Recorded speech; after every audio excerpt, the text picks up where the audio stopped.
because I wouldn't have chosen that for myself. He had to bring that into my life by challenging my thinking around how I was going to live the rest of my life.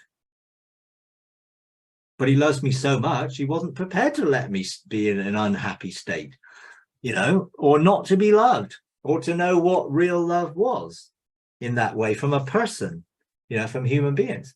So it's always been, a real thing where it's easy to say things, but they get tested to prove that they're actually true, and that's what I found. It does say that we enter the kingdom through many trials and tribulations, and it's like, oh, really? Do I have to? Yeah. Thank you for hosting again. And this past weekend was Joy Fest in the UK. I don't know if you're familiar with that, but Justin and Nancy were together, and it was just, I was fortunate enough to be involved in the live stream from the US. Wasn't there physically, but in the spirit, of course, was there. And it was amazing. A lot of joy. We were laughing a little bit before you came on. You're such a father. You really help so many people, Mike. I think there's a perception that you bring a lot of intellectual heft to the body and not as much joy, but we're saying Mike does have a lot of joy. And they talked a lot. You brought forth this love anointing. There was a lot of love release at Joy Fest. And I just wanted to honor you for your Unconditional Love series, Mike. And then the question I have is your ministry is called Freedom Arc. And there was some points that came up about this connection, this oneness, this union. How did you come up with that Freedom Arc name, and what was that prophetic connection that you saw throughout the earth between your ministry and other places around the world? Okay. Freedom Arc originally Freedom was the original name that God gave us for the church, based really in Isaiah 61, in terms of the Spirit of the Lord bringing freedom to the captives and, setting people free and bringing healing. Now, originally, when we first started that ministry back in 1994, our concept was very different from obviously what it turned out to be. So there's a journey in God unveils things revelatory, in that you start off with an idea and then he takes you on a journey to unveil what he really meant in the first place.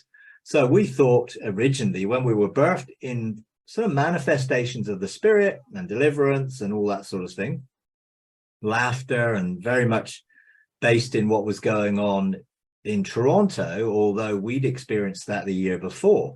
So we were already experiencing it before Toronto actually started in February 94. But we then started carrying on with that. And therefore, Isaiah 61 was more about freedom for believers from things that were holding them back from their identity and who they really were, although we didn't really know at that point what we know now.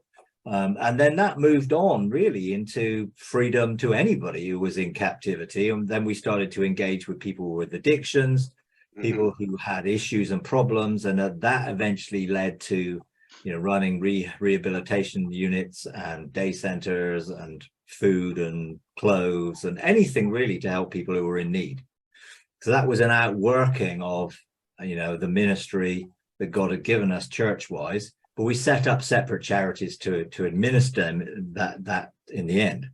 So that's really sort of the thing. And then as we were beginning sort of, I guess, I can't think at the time really, but as I began to engage in heaven and started to experience things that I felt God was calling me to share, I, of course, shared that with the church, but also then it began to take on the online mentoring and that type of thing.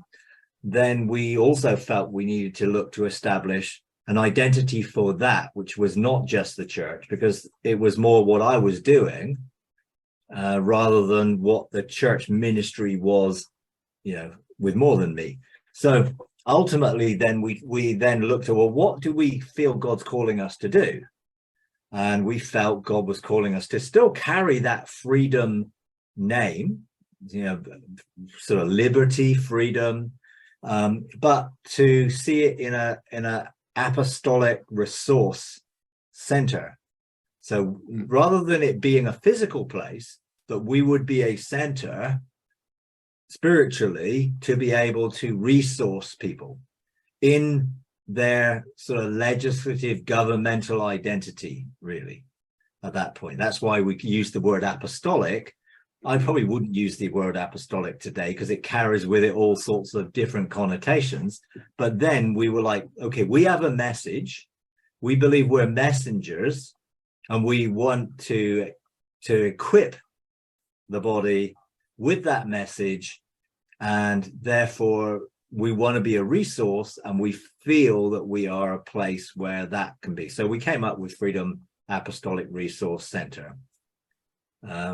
Eventually, we set up a charity which was called Freedom Apostolic Ministries, which is what the organization that this is under now is that.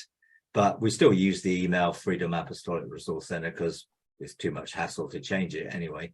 And it still carries with it some of the original meaning that we have. We just don't see it as a physical location as much as a coming together, a convergence of what God is doing and revealing, so we can then disseminate that and release that out so that people can receive that revelation and experience that. When it then comes to connecting with other people, when I first started to engage heaven, one of the first people I connected to was Lindy Strong, and we are in the Southwest region.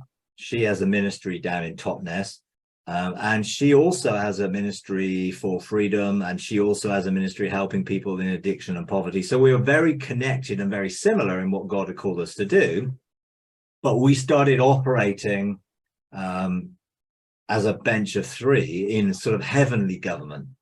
And we had a couple of people who were connected to that. And ultimately, we then felt one of the connections we felt God wanted us to make was with Justin Abraham. Mm-hmm. And neither of us had relationship with him. And probably, to be honest, it was a little bit cool, if anything. Probably from his side to us, but we persevered and eventually continued until we met together, and then started to meet together, and then we started to do some things together. So we did a conference where we invited him to be the sort of main speaker. We then started to meet as what we saw as a bench of three, but we went beyond our region and country, and we felt God calling us. And that was a cosmic bench of three, if you like. And so we wanted to see it more in terms of the wider heavenly sphere of his government. And we started meeting together. And that's when we then began to do the Restoration of All Things conferences and things together. We organized them under the Freedom banner, but actually we were doing it together. And then Nancy came into that. When we first started to do the Restoration of All Things, and we started to connect more relationally. So now, we would see ourselves as friends. In fact, I'm meeting them next week, I think, getting together for a day. We do that often. Obviously, during COVID and through the lockdown period, we then couldn't meet, so we started to meet online. And that's when we felt to invite other people to meet online. So we invited Nancy. We'd done one physical conference, which was local. And then we invited Nancy to participate. And then Gil and Adina Hodges participated in that.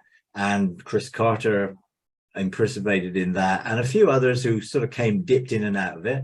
But we maintained that sort of relationship, probably meeting every week and then every other week for about 2 years, until travel became more commonplace and or easier to do, and then we were meeting less often, but we still get together now and again. So we're connecting, and we see, when I first started to look at sons arising into their heavenly positions of government, I saw this arcing over the earth of connections, that God would begin to connect people who would be governmental. That was the key to it, not just relationally. Yes, relationship was foundational, but governmentally was what we were called to be seated in. And then that began to establish and outwork. And we then were governmentally at working things and establishing things together. We continued to do some more restoration of all things conferences, and outwork that. And then we sort of saw, Nancy also had this picture of the sort of vector diagram of things going all over the earth. And that was a sort of we're definitely connected here. And as we were meeting together, that's when we began to engage the earth shield and look at, this is not just relationships at an earthly level. This is a shield of relationships that is going to be established outside the atmosphere of the earth to shield the earth from external influence. And we began to engage that in light and with the angelic beings, and obviously with the cloud of witnesses and others. And then that began to sort of take on a life of itself. God talked to us about engaging the quantum lumens, the living light beings that are the fabric of all creation. That drew us into this earth shield, and then that took on a life of itself. It's no one controls it. No one's, it's just God is drawing people into that realm. And then I began to establish governmental groups who would begin to function in that realm, and they're operating independently. I don't sort of oversee that in any way, because it was never a hierarchical thing. It was always a relational thing, which I saw as the sons of Arise outworking. I didn't know what that was when I first sort of saw it, but I very clearly saw the earth shield was actually the establishment of that in that way. So that's some of the history. Justin invited me to go to the Joy Fest. It wasn't convenient. I had some things on that weekend. I have been known to, roll over the floor and laugh and do an awful lot of stuff in my past. And I've no problem with outer expressions of joy and bliss and everything else. But, I don't necessarily have to present that in the same way that other people do. I find that the joy for me is a light and living in that loved dynamic, so I can enjoy life and live life and express that life without necessarily have to be very demonstrative, because we're all different, and I'm not really an extrovert. I'm quite shy in actual fact, in personality type, so I'm quite happy, in one sense, with my own company. So I don't necessarily always express joy in the way that others might do, but I feel it and I engage it, and it's something I express and live more than just do in a conference or in a sort of that way expressing it.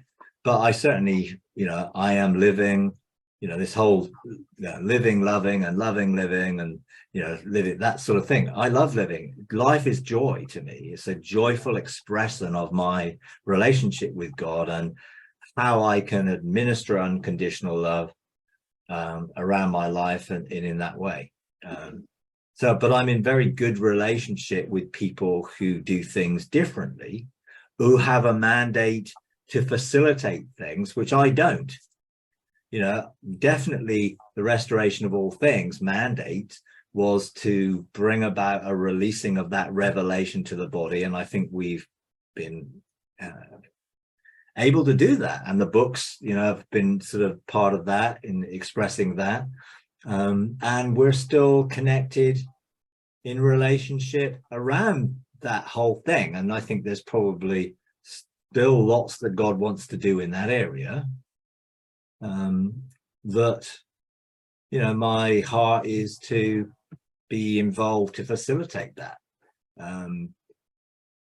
But that being said, you know, we all do it in a different way. You know, Lindy expresses hers much more through the energy healing, that type of development and immortality and the whole concept of around that. You know, that's her focus. You know, my focus is much more engaging with people and mentoring on a one-to-one basis and personal, you know, groups and things like we're doing here. And I feel that that's my main focus. So I don't really need to do things practically on the ground, but others do, because we all have a slightly different emphasis on how we deliver things and how we outwork them. So right now, you know, I'm not traveling and I'm not really doing conferences and anything like that, simply because I feel God wants me to enjoy life. And that actually can be, you know, make it very busy. And as I'm establishing relationship, I don't want to be away all the time, you know. So it says I want to outwork that on the ground in an actual relationship, which is based in unconditional love. So ultimately, you know, I might write a book on the restoration of first love in relationships, and sort of outwork that side of things. And I feel that's probably where my focus is right now. That being said, you know, I looked back at that, you know, Sons Arise message, and we chose to do books of those conferences, because I think that's still a relevant message that will lead people into the restoration of all things and to be part of the Earth Shield and to be part of God's government as sons, which is still there. You know, when we did those in 2018, I think there was only some people who were open to receive that message at that point. Whereas I think many more people are open to receive that message today, which is why we felt we want to get that message out there in book form, which will then give people an opportunity of embracing their sonship. But now there is an Earth Shield. Now there are groups of people who are administrating that stuff, not just us, so that there's a more widespread way of receiving and engaging it. And so, you know, we've done the first book. We're sort of halfway through the second book, so that hopefully will be out later this year. And then we will probably do a book on Unconditional Love, because I think that also is a very, very powerful message which needs to be released. And we'll do that. Obviously, you know, you never know when you start off a series. You know, I never know how long it's going to be, you know, so I think, oh, well, this will probably be a few sessions, and, you know, still on, you know, on session 16, and, you know, I've got quite a few more sessions to do, even talking about immortality and how that relates to how we put on immortality rather than just the reality of immortality. So, you know, God just sort of expands and things fall into place, and you see the jigsaw puzzle come together. You can say, oh yeah, that's what all this relates to, that seem to be experiences and things you did, but then God puts it all together and you think, oh yeah, I understand, you know, more now how that relates to this and how that relates to that. So, you know, I'm still happily enjoying, you know, opening up revelation for people. But that being said, I want to emphasize always that these are my experiences and this is my testimony. Don't make it a formula, and don't just engage with what I say. Engage the Father for your own personal revelation and truth, because God will engage you differently than he engages me. Hence, Justin, Lindy, we're very different in how we do things and how we express things. We are in relationship. We don't necessarily agree 100% with everything that we necessarily believe yet, because we're all still on a journey of discovering what we don't believe, or what we do believe, and what we do believe isn't right, so we're still on that deconstruction process quite a lot. So I would encourage people to embrace the possibilities of what I might inspire in people by sharing my story, but don't try and copy or do it my way. Find the way God wants to do it with you, because that will then become your personal testimony, and you will be the book of that story. I'm writing books that reflect my story, and I write them not so people will try and do what I do or be like me, but will find who they are and be like them, and have their own book and have their own story to be able to relate to more and more people that I don't relate to or can't relate to. So I think it's really important for people to get that. I know we like formulas, and we like, well, if you do this, this will happen. And if you do it this way, you'll get this. And I don't think that's how God wants to work at all. I think God wants to treat us all individually, because he's made us individually, fearfully, wonderfully made. He's treated us that way. And he wants us to be an expression of that creativity as a son. So we're not clones. And there's creative liberty to be able to outwork the Father's heart, which doesn't have to be how anyone else outworks the Father's heart. So I love what Justin does. I love what Nancy does. I love what Lindy does. I'm not them. So I'm never going to be doing things the way they do them. We can come together and we can relate and have fun, and we can do things together, and we can share, and you can see the diversity there is amongst people who are in relationship. And I think that's how it should be.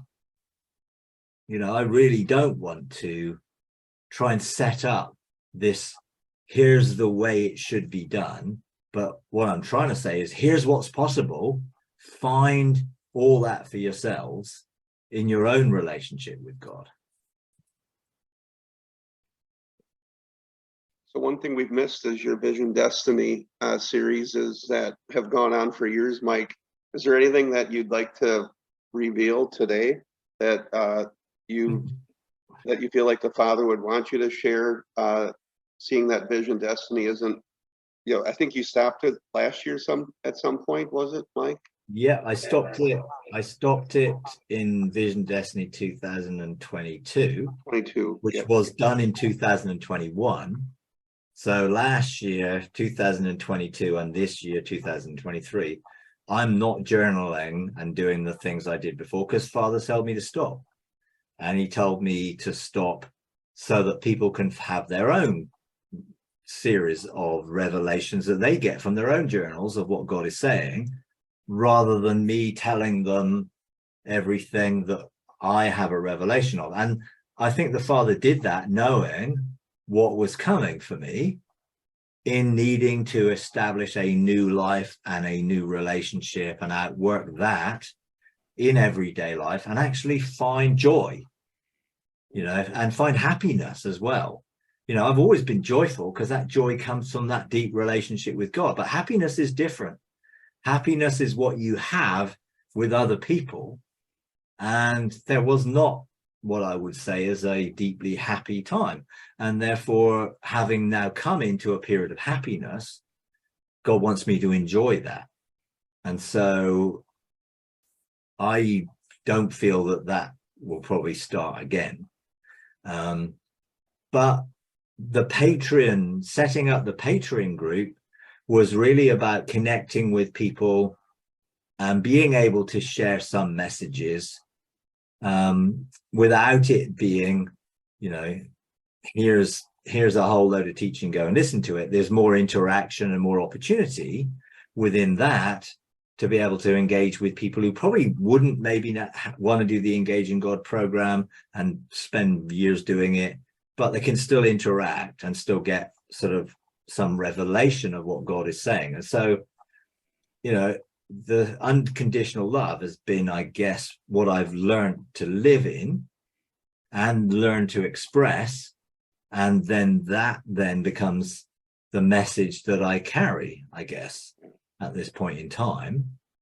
And I didn't do that series before because I don't think I'd gone through the experience where I had to put it into practice, actually working through the whole process of, being divorced, getting, my ex-wife not wanting a relationship, not wanting to be married anymore. Then the practicalities of unconditional love and what that means, what that looks like, are all stuff you have to learn. And it's hard, and I realize how hard it is to love unconditionally, from a human sense. But I do believe that I'm experiencing more of that. And therefore, I've got more of a testimony of the reality of it, because I've gone through the difficulties of having to face not being loved, in the face of God loving me, but then discovering that love is possible and that God can restore first love in a way that I was never able to receive when I was younger, because I was immature, broken, fragmented, and therefore first love then was very much a twisted concept that I didn't really understand. So then when God brought me into this present relationship, he restored my ability to receive first love. Now, obviously, my first love with him has just grown deeper and deeper. It's sort of never changed in one sense. It's not like the Ephesians who lost their first love with God, but I hadn't experienced that in a practical sense from a human standpoint with other people. In fact, a lot of people in my life who were close to me ended up betraying me or whatever. So I had this sort of, okay, how does this work out in practice? But now I have those experiences. I think I'm in a better position to be able to share unconditional love and what it really is, and bring it together as a consistent whole, rather than, okay, well, unconditional love works out here or works out here. It's like, how does it work out in life? And I may look at how to share some of that at some point, but it's definitely something you have to work through. And actually, if everything's simple, then people find it more difficult to relate to that, because it isn't simple for people. People haven't had perfect lives. There are all sorts of things in our lives which have not been perfect. We've not been perfect. Other people have not been perfect. We've ended up in broken relationships and other things where, this is real life. It's not a utopia where nothing ever goes wrong. But when it does go wrong, how do you actually deal with that? How can you love in that situation? And, that is not necessarily what we would have seen love as, and it's not just an emotion. Often it's a choice, but yes, emotions are attached to it, but it's not just, well, I'm going to be led by emotions here, because I might be angry, and I might be angry because someone's hurt me. Now I've got to deal with my anger. I've got to forgive them. I've got to let it go. I've got to settle the accounts and, cancel every debt outstanding against me, so that then my choice to love, in one sense, looking at my past, would be to let my ex-wife go. That was the best way of expressing love. Now, I wanted restoration, but that wasn't possible. And God told me it wasn't going to happen. So then, although probably my ex-wife wouldn't see it that way or see it this way, but for me to love unconditionally would be to say, okay, you don't love me, but actually I'm going to let you go. I'm not going to hold you to this. I'm going to release you. Now that was a process. It didn't happen overnight. I had to go through the grief process. I had to go through the emotions. I had to deal with how I felt, sometimes being angry, constantly being reminded of the failure of the situation, and all of those things you have to deal with those things. They're real things you have to deal with in your own life. But ultimately, by letting her go, by giving her sort of, the divorce and everything else, and not contesting it and not fighting anymore for that situation, for me, that was an expression of, okay, that's unconditional love, because you're not meeting any conditions of loving me. The opposite, in fact, but actually, for me, that's the best thing I can do for you now, and, I'm sure she probably wouldn't see it that way, but that's okay, because we've both gone through whatever process we needed to go through, and therefore, God has used that to bring me into a relationship in which I can actually feel loved and experience love and be in love and have that first love restored, which I didn't think was ever going to happen or ever be possible to happen, but God did it. So it was like nothing in the past was going to affect the future. Now, you have to transition, and there were triggers I had to deal with, and there were things, when you're passionately in love with somebody, the danger of that being taken away and all that stuff, sort of, you have to deal with your fear, and you have to deal with all the emotions attached to it, and I'd never been used to that. So I had to navigate it. And it was quite hard in the early days of me feeling possessive almost, of I don't want to let this go, and therefore, I don't want to be without this in every day, and that I had to come to terms with that and realize how I could express unconditional love in a way which was real and had to be worked through, and ultimately unconditionally loving someone is wanting the best for them, even the best for you, or doesn't appear to be the best for you. Now, I think God ultimately can work all that out, but that's when you choose to love somebody and choose to do things for them which may be sacrificial to you, which is not an easy thing to do. But actually, if you truly love someone, you will want the best for them. So you want someone else to be happy, and that is a whole life happiness, not just with you. And I think that's something which we all have to learn to do. It's so much easier when you know God loves you unconditionally, and he doesn't put conditions on you for his love. Then you realize that we all have put conditions on each other, which we then need to start to review and remove conditions and truly begin to say, no, I love you for who you are, and there are no conditions attached. So you don't have to do anything for me to love you, and choose to do so. Now, obviously, it's great when that's reciprocated and you receive, but you can't give because you want to receive, because that's conditional. And you get in this caught in this sort of, oh God, my head's going round, trying to sort out where this is conditional, and I'm thinking conditionally here rather than unconditionally. But eventually you sort of begin to get it, and then you feel differently about the choices you make, and particularly when things don't seem to align with what you would want. But it's there, and it's a journey and a process, and it's certainly not easy to be able to do that.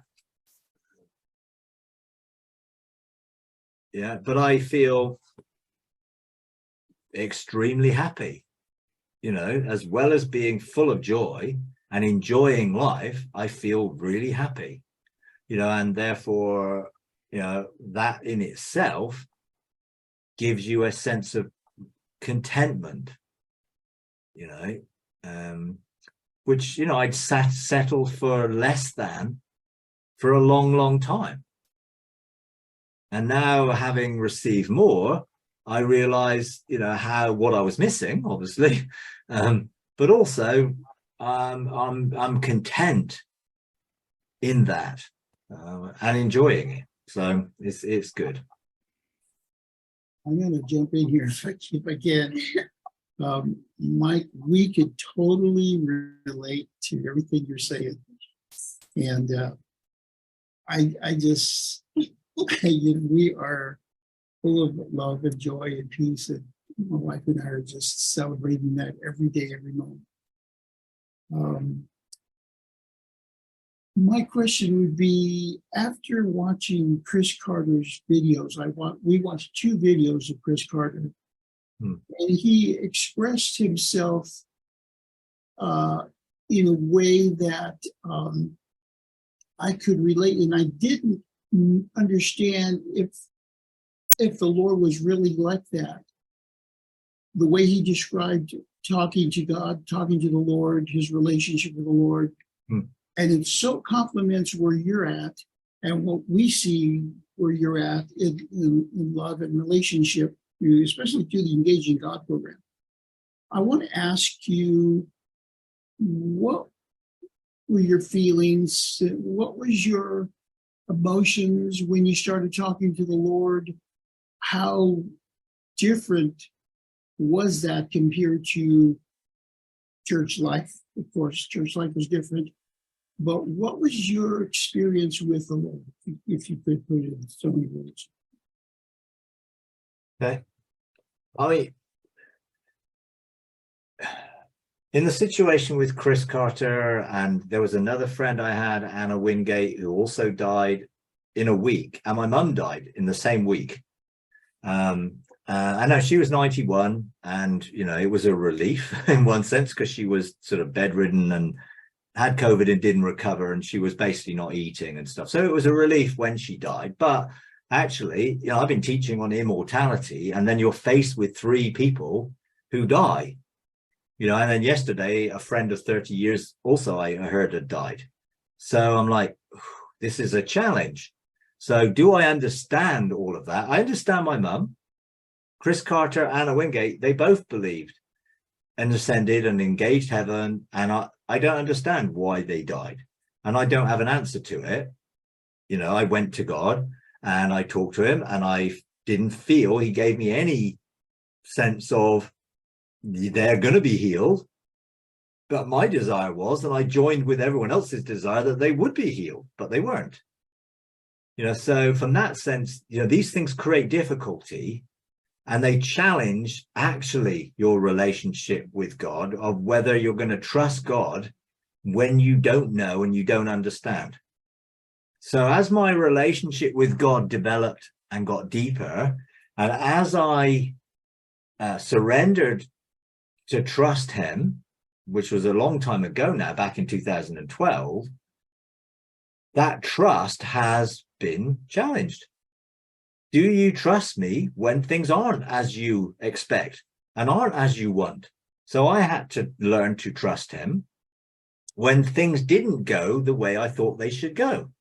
And there have been a number of situations that have happened through this last 10 years, which have caused me to have to put this reality into practice. I don't understand why this happened. Am I going to trust God when I don't understand? So my conversations with him and my relationship with him during that period, he didn't always give me a direct answer or give me an answer that I was satisfied with, in a sense, from I want a black and white answer here. Why did this happen? So I learned, rather than wanting a answer, I started asking, what can I learn from this? What are you teaching me through this? What is through this situation is going to change my life? And so during my journey, there were a number of situations which were such that, well, this doesn't seem like this would be what God wanted in my life. And therefore, I talking to him about, well, why did this happen? And why did that happen? And what happened? And sometimes I didn't get an answer that satisfied my intellectual need for an answer.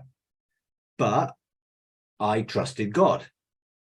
But the trust, trust only works when you need to trust. So I trust God. Well, then something happens which challenges that trust. So for me, one of the things that happened was I got betrayed by people who were really close to me. Like I'd worked together, establishing things locally with them, and they betrayed me. Well, one person of this couple betrayed me particularly. And it was like, okay, what am I going to do now? Well, obviously forgive them and then try and deal with the fallout of other people involved in that. But also sort of, okay, God, where were you in that? You know, and that's what we tend to think. It's like, well, where were you? Why did you let this happen? So we often sort of throw out those thoughts and then probably get guilty of throwing out those thoughts because it's like, oh, probably I shouldn't think that way. But actually, that's the instinctive reaction. But being real and honest with God is okay because he's got very broad shoulders, if you like, and he can handle our doubts and unbelief and things that happen and bring you through it. So I, was sort of challenged by what happened. I had to deal with it emotionally, but then was able to see that my trust in God is still good. He hadn't changed. It's people who are the issue, not God. God can't manipulate people into doing what he wants. They have to choose to do what he wants. So did God want these people to betray me? No. Did they betray me? Yes. That's my perspective. Their perspective would probably be different, but that's okay because we all see things from our own way. But for me, these people were close. I trusted them implicitly and they let me down and betrayed me and the wider ministry as well. And so all that had to be dealt with. But when I came out of it, it was like, okay, God, I don't understand, but actually I have learned something through this and I still trust you because who else have I got to trust?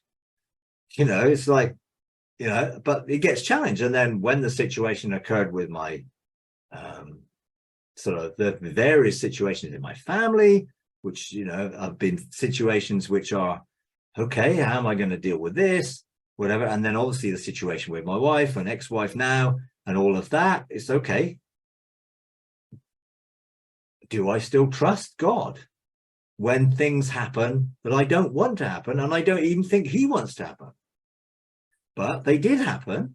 So I found that I could trust God. He was a comfort and a strength, and he carried my griefs and sorrows and enabled me to go through a process of restoration and to be sort of receive healing through that too, my emotions, because my emotions were damaged. When someone hurts you, they hurt you. They affect your emotions. You feel the pain of being betrayed or let down or just, all of that, rejected effectively. So when my ex-wife rejected me, I was in pain because that's what happens.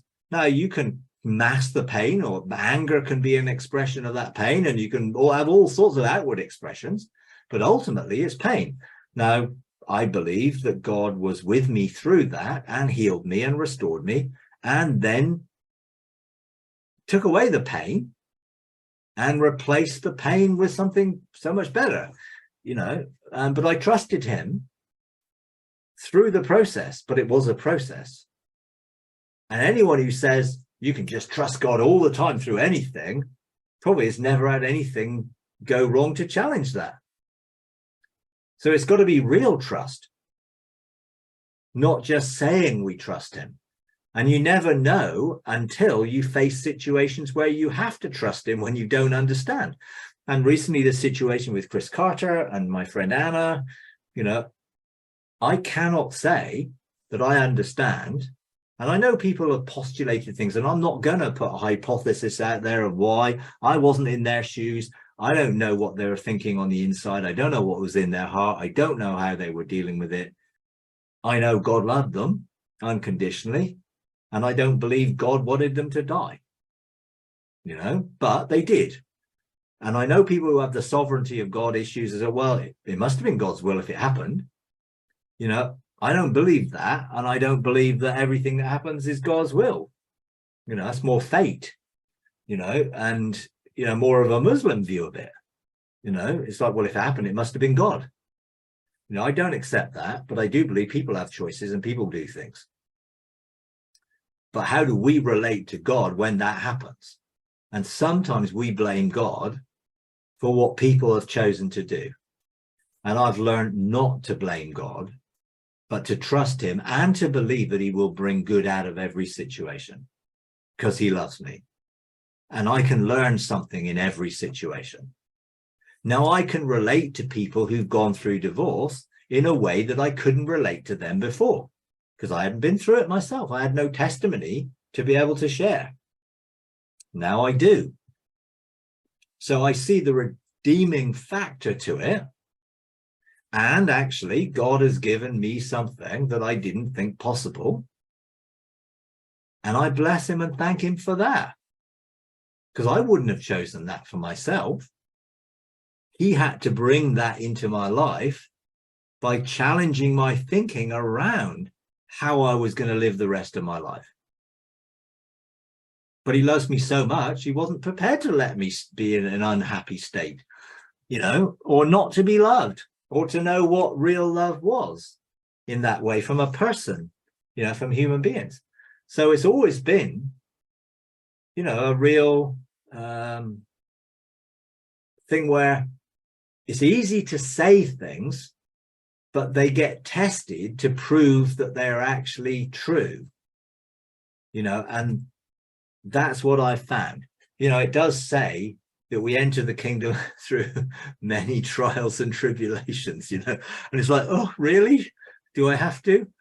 But in one sense, things aren't proved until you prove them. You don't overcome something and have victory over it until you overcome it. You know, so ultimately, life is there to be lived, and life is to be lived in a way in which we live it with God.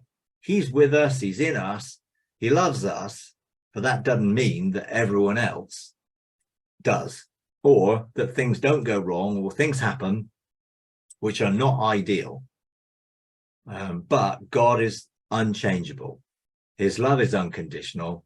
That love never changes. He never changes.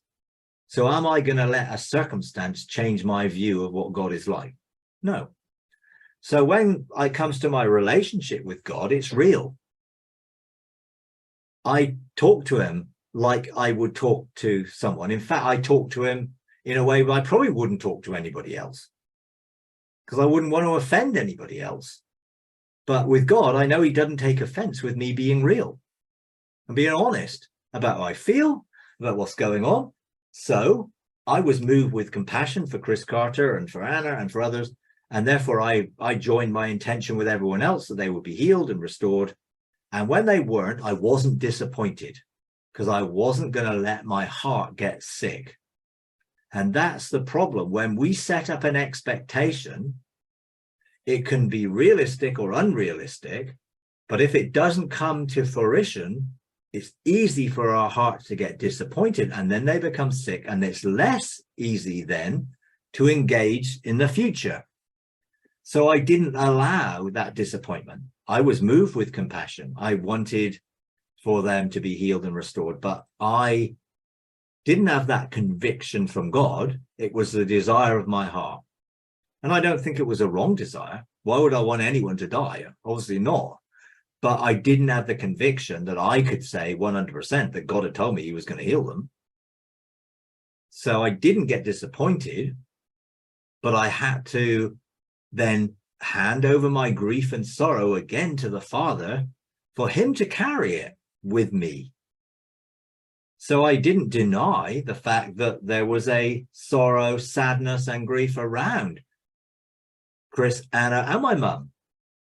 I didn't know how I was going to feel about my mum when she died, you know, and I didn't burst into tears or cry immediately, but I started to think about the times I spent with her and the times that I was up when I was growing up, and I started to think about life and all the things that she did, and I started to celebrate her life, but also be sad that now that life was over.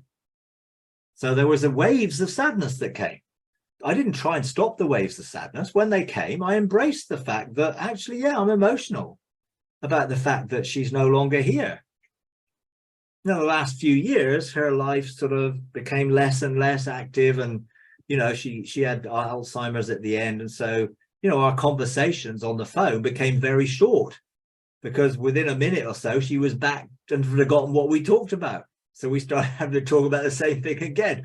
You know, so really, it's like, and you know, and I recognized that was part of her condition, and that was okay. But you know, conversations didn't last long. But when you could get there and talk to her, then talking about the past was okay because she remembered lots of things from the past. So you know, last time I actually, or second time I actually saw her, we got the bunch of photos out, a box of photos, and we started looking about photos I hadn't seen for years, from when I was a child, when I was a kid, different things. And I enjoyed sharing that time with her over the photos. You know, the last time I saw her, you know, she was, you know, I knew she was not going to recover. So then it was like, okay, God, do I legislate for her to pass quickly? And I felt God say, no, because your sister has not yet come to terms with her passing. So when my sister came to terms with it and she realized this has to happen soon, then it wasn't long after that she actually did die. So I had to also think about not just me and my mum, but also my sister. You know, my sister probably wouldn't know any of that because, you know, I wouldn't talk to her about that. But I was aware, you know, and I think God really showed me. So God talks to me very practically, you know, and actually I spend less time talking to him and more time being intimate with him, in which he reveals his heart to me in intimacy without the conversation. So I'm not journaling because I'm not having conversations like I had before, but I've got a level of intimacy with God which is deeper than before, because I feel I can be connected and know his heart in a way which has become more a state of oneness and joining with the Lord rather than having conversations with him.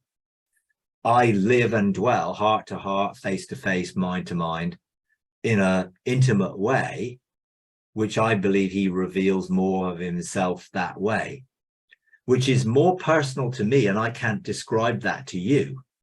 So it would be hopeless journaling that, because I'm journaling something which is not direct conversation, when I wouldn't, there's no point doing it. So which is why I don't. And I think that's why God stopped me doing what I was doing, so I could go into a different state of awareness and consciousness with him, which is, I believe, what has happened over the last couple of years since I stopped journaling. My relationship with him is in a way deeper and more awareness in everyday life. And I feel his pleasure when I do things, when I'm gardening. And I feel him with me, and I feel he's enjoying me enjoying the garden and life and things like that, you know. And you know, I dug a pond a couple weeks ago. We got a pond at the front, but we wanted one at the back so we could make it a wildlife pond. And I was digging this pond. It was heavy clay, you know. She wanted the pond to be 4 foot deep, you know. So I was digging this with a pick, solid clay, and I enjoyed it because I was living from the aspect of I am doing this for the joy set before me, because I started thinking about the joy of the pond, the wildlife that's going to be in it, and I felt God so with me while I was digging this hole. You know, now I didn't get tired because I manage my life in the sense of energy and everything else, so I had all the energy I needed, but you know, I felt different than probably the last time I dug a pond back in 2020.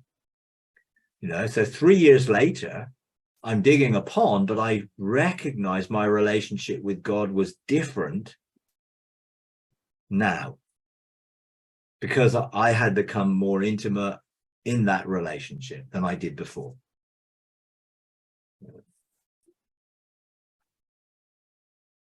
So my relationship with God is less conversation and more intuition, if you like, or more intimate in knowing the Father's heart and feeling and sensing the Father's heart in a way which goes beyond the conversation. But that's had to be outworked through the realities of life.